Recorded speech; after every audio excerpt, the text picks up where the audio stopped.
கிறிஸ்துவுக்கே புகழ், மரியே வாழ்க. இயேசுவில் அன்பிற்குரியவர்களே, தவக்காலத்தினுடைய 3வது வாரம் சனிக்கிழமையில் நாம் இருக்கிறோம். இன்றைய நற்செய்தி வாசகத்தில் ஆண்டவர் இயேசு கிறிஸ்து 2 நபர்களை நமது முன்பாக வைக்கின்றார். ஒன்று பரிசேயர், மற்றொன்று வரி தண்டுபவர். இந்த 2 நபர்களும் ஆலயத்திற்குள் ஜெபிக்க வருகிறார்கள். இந்த வரி தண்டுபவர் தன்னுடைய பாவத்தினால் உந்தி தள்ளப்பட்டு இறைவன் முன்பாக தன்னுடைய முகத்தை கூட காட்டுவதற்கு அஞ்சி நடுங்கி போய் தகுதியற்றவனாக முகத்தை தாழ்த்தி அங்கு ஜெபித்துக் கொண்டிருப்பதை நாம் பார்க்கிறோம்.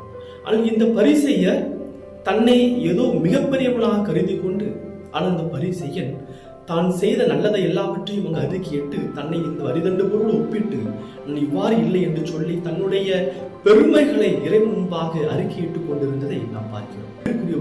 பரிசேயர் சொன்ன வார்த்தைகள் எல்லாமே நிஜம். அவர்கள் சட்டத்திட்டங்களை ஆழமாக கடைபிடித்தார்கள். அதில் எதையும் அவர்கள் கடைபிடிப்பதற்கு தவறவில்லை. ஆனால் அவர் செய்த தவறு என்ன அப்படின்னா, அவர் செய்த அந்த செயல்களை, அந்த நல்லதை பிறர் முன்பாக அறிக்கையிட்டு அதன் வழியாக பெயரையும் புகழையும் அவர்கள் பெறுவதற்கு முயற்சி செய்தார்கள். எனவேதான் பார்க்கிறோம், ஒரு தொழுகை கூடங்கள்ல முதலாவதான இடத்தை அவர்கள் பெறுவதற்கும் எல்லோரும் வணக்கம் செலுத்த வேண்டும் என்று விரும்பியதையும் நாம் பார்க்கிறோம்.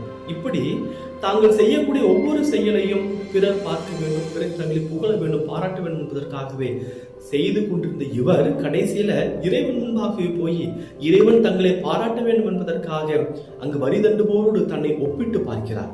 இயேசுவில் அன்பிற்குரியவர்களே, இன்னைக்கு நம்முடைய ஜெபம் எப்படிப்பட்டதாக இருக்க வேண்டும், நம்முடைய ஜெபம் எப்படி இருக்க வேண்டும் என்பதை இயேசு கற்றுக் கொடுக்கிறார்.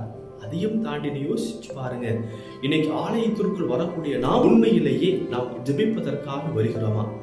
இன்னைக்கு இந்த ஆலயம் என்பது இறைவன் உரையக்கூடிய இடம் என்பதை மறந்து போய் இன்னைக்கு தன்னை முன்னிறுத்தி ஒரு பெருமை பாராட்டக்கூடிய, ஒரு பெருமையும் புகழ்ச்சி விரும்பக்கூடிய ஒரு இடமாக நாம் ஆலயத்தை இன்னைக்கு மாற்றிவிட்டோம்.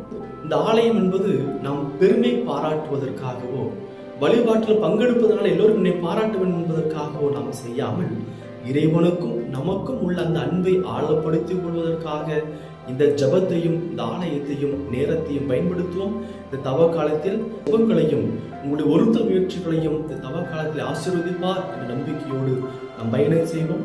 இறைவன் உங்களையும் குடும்பத்தையும் நிறைவாக ஆசீர்வதிப்பார். God bless you.